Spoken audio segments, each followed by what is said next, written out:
Head into one of Paddy Power's retail shops where you can watch all live UK and Ireland racing every day. Or head over to Ladbrokes, Coral and Betfred where you can watch Homes Under the Hammer. Welcome back. Bruce Millington, Ed Quigley, Brendan Duke and Paddy Power are looking ahead to a terrific day's racing on Sunday where Leopardstown stage is not 1, not 2, but 4 Group 1s, and Exitor has a fabulous card that is star-studded and demands your attention. We'll start, though, at Leopardstown with the big race, the 4 o'clock, the Stan James Irish Gold Cup. Paddy, before we get everybody's views, let's get a show of betting. Yes, let's. Dom Poli is favourite at 3-1. Carlingford Lock is now 4-1, joint second favourite with Empire of Dirt. Then we have Manila Rocco 11-2. We've got Sizing John at 7, Zaban at 9, and Road to Riches and more of that, both 16. Terrific race, this, Ed, isn't it? 8 runners, good each way potential, class acts wherever you look. Carlingford Lock going for the hat-trick. Who do you think is going to win?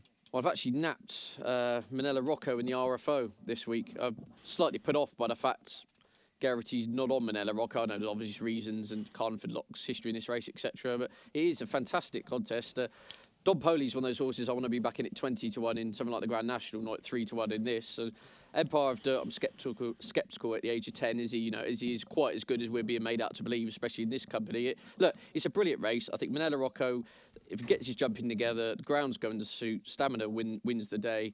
Synchronised kind of went this way, didn't he, on route to the Gold Cup? And so I'm slight negative that Geraghty's not on, because I thought if the horse really was flying at home, as all the vibes seem to be coming out of the John Joe team, I'm sure he would have got the leg up. But yeah, again, you mentioned there's 8 runners each way perspective. I think Manila Rocco's a fair price at 11-2. Splendid. Brendan, what's your view of the race? Well, it's very competitive, as you said. I am going to believe in Empire of Dirt. Normally I'm sceptical about horses putting up big runs and handicaps, and it was a run off the high 140s, and he's now 10. The story kind of doesn't check out, but the form of the races and he's been wildly impressive in the two of them. He's just come there on the Billy Idol between the last two and ramped to victory. The form of the Troytown Noble Endeavour's come out and won the Paddy Power since. I'm inclined to believe in Empire of Dirt, and this is a winnable race, so I'll go for him. That was a very Mark Winstanley bit of racing Cockney rhyming slang, the Billy Idol. I love it. Paddy, who do you think is going to win this? I think Carlingford Lock is going to get, is it 3 in a row? Yeah. I think he's going to win it, and not just because Geraghty chosen him. I just think he's going to be literally trained. This is the only target he has all year. You can be sure he's trained at the minute for this. There's other horses. I mean, they'll obviously like to win a big pot like this, but there's other kind of options in their season. I think Manila Rock will be a bit worried. I was about to say that John Joe hasn't had a winner for about 20 years, but in fact he had a winner yesterday, so that kind of knocks that out the window. But I just be worried. His horse haven't exactly been banging in winners recently. But I think Carlingford Lock, just because he's obviously this is going to be his target. It's all they'll care about with this horse, and he was good enough the last couple of years, and I think he's good enough again. Okay, your compilers have been very busy bees, Paddy. They've priced up all the other 3 Grade 1s as well, so we'll take them in chronological order. The Spring Juvenile at 2:30, 5-2 the field, Pad. Yeah, 5 the field. This is Saturnus, isn't it? So it's Saturnus is 5-2, and then I better actually find. This is Saturnus. This is the Juvenile hurdle. This is Bapome. Yeah, sorry. What's happened here is Ruby's actually riding Bapome rather than Mary DeVee, and Mary DeVee was 7-4 favourite anti-post. It's now 3-1 because we all assumed that Ruby was going to ride that, but he's chosen to ride Bapome. He's 5-2 now. Mary DeVee is 3-1. Denaria Desobo is 7-2. Houses of Parliament 9-2. 15-2 Mega Fortune and 16-1 Bhutan is the next Derby entry, and 25 Mega the rest. I think Houses of Parliament, you should back it for this and back it for the Triumph. Because I'll tell you why. Because Mary DeVee beat it the last day over Chris at Leopardstown, but that day Mary DeVee was back for 11-4 to 11-8, and Houses of Parliament drifted. But it was more like Houses of Parliament was a negative rather than Mary DeVee was that much of a positive. Do you know what I mean? It just felt like the horse wasn't there that day, and I just think obviously he's a bit better than that, and if he wins impressively, he'll shorten dramatically for the Triumph as well. So back him for this and for the Triumph, in my view. 5 lengths to find on that, but you're confident. The one I'm worried about actually is Denaria Desobo, because I don't have a clue how good that is. It won by 1,000 lengths last time I put in a nothing race. Yeah, it did look ridiculous impressive that. This is a hell of a race, this, Ed, isn't it? Yeah, it's a brilliant race. There's Paddy says, though, you don't quite know how good a lot of them are, do you, really? It won't be a race I'll be having a bet in, but obviously keeping a very close eye on with the view to the Triumph Hurdle. It's a brilliant spectacle. A watching brief for you, Brendan, or a betting brief as well? I have to see. It was interesting that I didn't know when I looked before I came up. I didn't know that Ruby had decided not to ride Bapome, should I say? Don't you think that might just be to make poor old Richie feel better after that horrible week he's had? Well, it might be payback. It's probably a pathetic theory, that. No, I don't think. Richie's done Ruby some solids over the years in terms of keeping horses apart, hasn't he? And this happened with a mare last. The one of the podcasts I listened to, there was a mare's hurdle in Fairyhouse, and Ruby rode a Richie horse, and the lads fancied the other one. The other one came down at the last now, as it happens, but it certainly would have been. So I think he's very loyal to Richie. So I don't think it's a ridiculous theory at all. Mary DeVee, she's very impressive specimen as well. She's an absolute unit, but she needs to jump better. Houses of Parliament needs to jump better. They may well do. It's their second run. Denaria has a lovely way of going. Didn't win much of a race down in Cork. The second came and won, but it's not strong form. And Bapome is progressive. Yeah, maybe a watching brief, actually. Maybe a watching brief. I'd give Denaria a chance. I just thought that court run was just ludicrously impressive. It was. Ran away. Now, the trouble is, if you're up against, cart horses, you're going to look that good. But there was something about that stuck with me. 3 o'clock then, we've got the Deloitte. And again, 5-2 the field. Saturnus heads the market, Paddy. Yeah, Saturnus heads the market. Saturnus was very impressive. Second string of Willie Mullins over Christmas and beat, was it Rivet Light or so? One of the other ones that Ruby had ridden a Richie horse, funny enough, and got beaten by the second string in the stable. And looks to be first string today. I had a bunk off early, who was 7-2. And then you got Brelade at 4-1, Chateau Conti 6-1, and 12-1 Barra and 16 Bacardis. But interesting that day, even when Saturnus won impressively, there was no kind of buzz about Cheltenham or kind of way. It was kind of a bit of a maybe unexpected, or maybe he's not all that, so maybe it wasn't much for a race. But our novices don't seem to be that good this year. Really, there's nothing.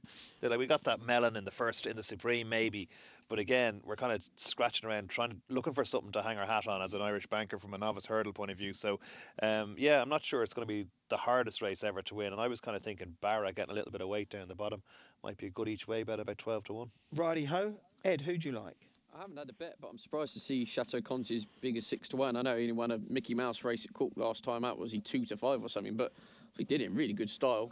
And again, there's just a load of unexposed types in here. Paddy's mentioned Saturnus. Almost feels almost a little bit of an afterthought of him to some extent. You often get the vaunted and hyped up Mullins Brigade, and he hasn't been one of them. I mean, that might be a good thing. That can be a positive. Exactly, it can be. But Chateau Conti, I don't think he's done anything wrong so far. Obviously, he's a big step up in class, but it might not be as big a step up in class as previous years, is my point. There's a kind of muddling scene, isn't there, amongst the Irish novices at the moment. And yeah, Chateau Conti did it in good style last time out, and I'm tempted at 6-1, shall we say. It's not remotely muddling. The melon is the king, and he will prove it very soon. Brendan, what do you think of this race? Well, I was interested in that rascal Paddy Power calling him that melon, but you have quickly corrected him there, Bruce. He is the melon. He is. The melon, sorry, yeah. As you well know. This is a tough race again. Saturnus sets the standard. I'm not sure how high a standard it is. Chateau Conti could be anything. Bunk off early, looked a complete natural in Leopardstown, but he was only a high 70 horse in the flat, so how good can he be? Maybe going to Willie Mullins from Andy Oliver. I'll go for bunk off early, because he really did seem to relish jumping the hurdles the last day. Okie dokie, and 3:30 concluding 4 really, really fascinating races. On a superb card at Leopardstown is the Flogas Novice Chase, and Willie's got the favourite here, Paddy, I believe. Yes, this was all over the shop. I'll give you the betting first of it. Bells Hill is 11-8. Our Duke 2-1, not the real Our Duke, obviously, but Our Duke is 2-1. Disco's 5-1. Bleuet Rouge 8-1. Atoifville 14-1, and Balco de Flo is 33-1. But during the week, we priced this as if Our Duke wasn't running early in the week, so it was 4-6 Bells Hill, 11-2 Our Duke. Now that's obviously turned out to be a great price, because Our Duke's not going to Cheltenham. I think they're minded him for the Gold Cup in 2018. So, because I think Jessie probably has a bit of a Boston's Angel in her mind like that. So I think Our Duke at 2-1 is probably gone a bit short now. it was the wrong price at 11 to 2, obviously. But Bellshill's drift to 11 to 8 could be all that. But the one I actually think Disco is really good value at 5 to 1. If Arduke's 2 to 1, Disco's only about a length behind, and Arduke absolutely outstayed him the last time. And this is over a shorter trip. This is 2 mile 5, and I think Disco would have been value for winning the last day. But like, if you took it at the last fence, you would have said he was a decent winner. So I think Disco is good value at 5s. Yeah, I was on Disco last time, and I will be keeping the faith. I thought it was a really, really good run. Ed, what's your view here? View is Arduke's the most likely winner. Again, the price was far more appealing earlier in the week. Again, another race where, I don't really know the answer. I'm going to sit it out. It's fascinating. That's all I can say. It's a great card, this, Brendan, isn't it? Who's going to win this one? You boys make a good case for that Disco because he travelled. Probably the reason he travelled better than Arduke was because Arduke spent most of his time booting fences out of the way. So, if he could improve his jumping, I think he could confirm the form, albeit over the shorter trip. But he has to improve his jumping. Bellshill's a really, really reliable horse. The only time he disappointed are at Cheltenham and at this meeting last year. I think he's a worthy fav. You've kind of convinced me with the Disco, the pair of you. I think at the prices, Disco makes sense. Jolly good. Right, let's turn our attention to Exitor on Sunday. And like I say, normally an Exitor Sunday card, you might not think, well, there's too much to look at there. But there really is some absolutely superb action there. And Ed, I'm not going to go race by race. I'm just going to throw it over to you and say, give us your impressions of this card. Right, well, I've 2 bets on the card for me. T for 2, I think could beat Allery. Got form, needs to go right-handed. That's in the 350, That's in 350. Needs to go right-handed, soft ground or suit. I'm still, Allery's a hype machine for me. His record in France wasn't great. His running over here was deplorable. I've heard 103 different excuses why he ran badly, so he's now got to go and beat a horse who ran well in the King George. So yeah, T for 2. But I've got a decent bet on the card, I think, here in the Per Temps qualifier. Rev de Civila, the 12-year-old. The horse that sparked the original, if he doesn't win, I will be absolutely amazed. And he didn't. Well, he's dropped to a mark of 147, which is a stone lower than last year. He's going to get soft ground. Compared to the types of horses he's been tackling over the last 3 or 4 years, this is a massive drop in grade. Now, the cynical side of me always says this is a Per Temps qualifier, so no one's really going to go and want to block their copybook with next month in mind. But Rev de Civil is not going to win the Per Temps final at age of 12. This is his Cheltenham Gold Cup. This is his Per Temps final. He's going to get his ground. Lizzie Kelly taking £5 off. He's extremely well handicapped on old form, and I think he could go well at what could be quite a decent price. So you fancy Lizzie for a double there? Yeah, I think that could be a good day for Nick Williams. Excellent stuff. Brendan, have you had a little look at this Exeter card? Oh, a very cursory glance, and needless to say, my attention was drawn. My eyes were drawn to Finian's Oscar. He's one of the most exciting horses in training, so I look forward to seeing him. Paddy Power making 1 to 8. He's up against Watmore. Okay. Well, I would like to be laying it. No, fair enough. Paddy, any thoughts on the Exeter card from you? Not really. I didn't even realise Exeter was on. I was so excited about Leopardstown. But the T for 2, I'm totally buying into that Allery being a hype machine. So I'd be all over T for 2 because I'm just looking at it there, and it looks like a bit of a match. I think definitely, yeah. Just say the Veterans Chase, must mention, absolutely brilliant. Buy-wise, Harry Topper, Kaki de la Prix, and have a fantastic race there. And I'd be with Kaki de la Prix if the ground totally goes to pot. See 3 different forecasts, one saying about 10 millimetres, one forecast saying nothing. So if the ground really goes, Kaki de la Prix he's due to pop up in one of these big pots. What I was going to say, if anyone needed any more convincing about how good this card is, Buy-Away's run. So that'll be fantastic. He'll get going up that straight, won't he? Nick 4th late on. OK, Ed, very briefly, what's the weekend hold? Right, the little one's away with the in-laws, so it's when the cat's away and all that. It'll just be watching the racing, sleeping, bit of steak, yeah, and then catching up with some friends on Sunday. Yeah, nothing too extraordinary. Beautiful stuff. Brendan, the big question: how is the love life going? Last I heard, you had that elusive second date was happening. Oh well, indeed. Well, the sort of almost mythical 4th date is happening tomorrow. Wow. Yes. Really? 4th? Well, this is it now, isn't it? Well, I think so. We're going to the cinema, so if you can sit quietly in the dark for 2 hours with someone, what more could you possibly ask for? Which film are you going to see? Lion? No, it's a film. I can't actually remember the title. It's about. It's 50 Shades Greyer, is it? It's about McDonald's, and the boy Michael Keaton is in it. He's a good actor, so I'm going to see that. Excellent. So everything's progressing really well? Oh, yeah.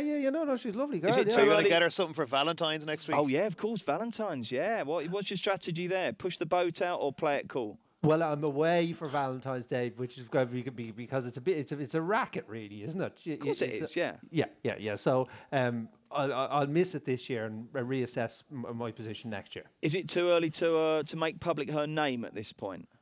Her name is Katrina. Katrina, excellent. And is she the chef, or was that a different? No. She's in charity. No, not in her personal life. She I'm not clearly a is. project or anything. Ah, Paddy Power. If you prick us, do we not bleed?